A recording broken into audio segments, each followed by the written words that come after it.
दिन उलझन में रहा, मेरा मन नहीं लगा किसी काम को करने में। 4 दिन से वैसे ही मन से बहुत व्यथित थे।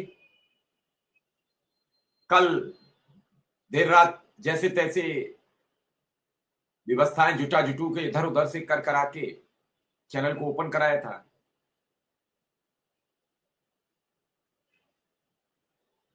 और सुबह होते होते फिर प्रॉब्लम आई, तो वैसे ही बहुत उलझन थी। उसके बाद ये 2 फोन दिमाग में सनसनी पैदा किए हुए थे। समझ में नहीं आ रहा था कैसे बोलूं, इनसे क्या कहूं, क्या जवाब दूं। सामने वाला जब रोने से नहीं रुक रहा है तो मैं उसे क्या समझाऊं।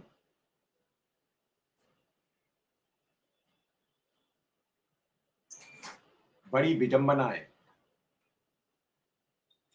जाके पाँव न फटी विवाई, वो का जाने पीर पर आई। जिसके पाँव में अगर विवाई नहीं फटी है तो विवाई का दर्द नहीं कोई जान सकता। मैंने विधायक जी को बोला हुआ है और 8:30 के बाद उन्हें कॉल करेंगे। उससे पहले लिंक भेजा हुआ, अगर उन्हें मौका लगेगा तो वो आएंगे। एक बार कॉल करेंगे, अगर उन्होंने अटेंड की तो वो जुड़ेंगे, नहीं अटेंड की तो फिर एक कार्यक्रम में है वहां व्यस्त रहे तो फिर नहीं जुड़ेंगे। मैंने बोला है, कल सब लोगों की डिमांड थी, मेरी बात हुई। मैंने जब फोन लगाया तब उनसे बात नहीं हो पाई, लेकिन उनकी बड़ी शालीनता रहती है, उनकी कॉल बैक आई और उन्होंने कहा ठीक है हम आते हैं।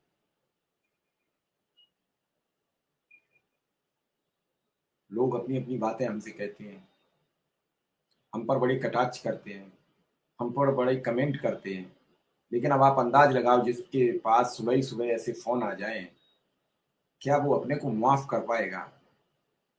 मैं बड़ा दुखी था, पूरे दिन परेशान रहा। सुबह 6 बजे जगने के बाद मैंने 3 बजे तक भोजन नहीं किया। मन नहीं कर रहा था, मन अजीब व गरीब था, जैसे हल्का सा फीवर हो गया हो, परेशान हो। क्योंकि मैं उन्हें बता नहीं पाया, उनकी मदद नहीं कर पाया। अभी मैंने लखनऊ 2 लोगों को बोला है कि उसका कि बेचारी की पत्नी का कहीं अच्छे सरकारी स्कूल में, सरकारी अस्पताल में कहीं एडमिट हो जाए तो कम से कम पैसे बच जाए, इलाज चले।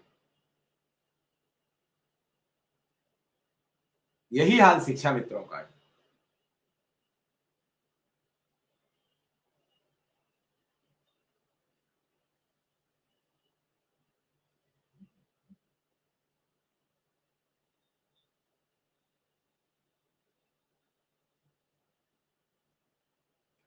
आपको इंटरेस्ट नहीं है तो आप मत देखिए, कोई जरूरी थोड़ी है कि आपको बात मेरी सुनना।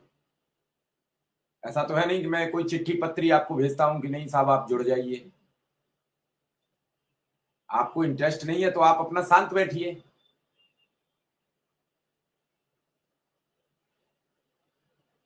इन सब बातों के बावजूद भी सारी बातें सामाजिक होती हैं, सारी बातें समाज में आती हैं।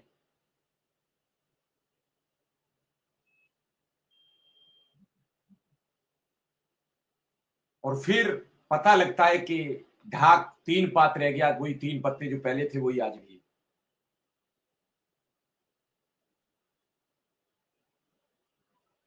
ये समस्या कब खत्म होगी, निराकरण कैसे होगा, ये सवाल कचोटता रहता है।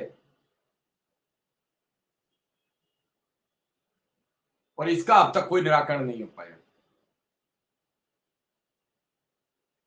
संविदा कर्मी को लेकर सरकार थोड़ी सिंपैथी बरतती है, संविदा कर्मियों को लेकर सरकार ऐलान कर देती है। तो फिर अनुदेशक और शिक्षा मित्र से क्या दुश्मनी है।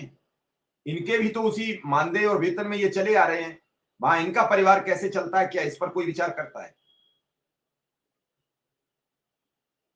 सब एक दूसरे से अपनी बात करके, अपनी बात शिकायत करके निकल जाते हैं, लेकिन क्या कोई ये जिम्मेदारी निभाने को एग्री होता है कि हम इस पर गहनता से बात करेंगे। दिव्यांशु यादव जी बोला हुआ है, मैं आपको बता रहा हूं। नहीं नहीं, मैं किसी के मैसेज पर ध्यान नहीं देता हूं। मैं मेरा नंबर सबके पास है, शिशुपाल सिंह चंदेल जी, आप किसी से पूछ लीजिए।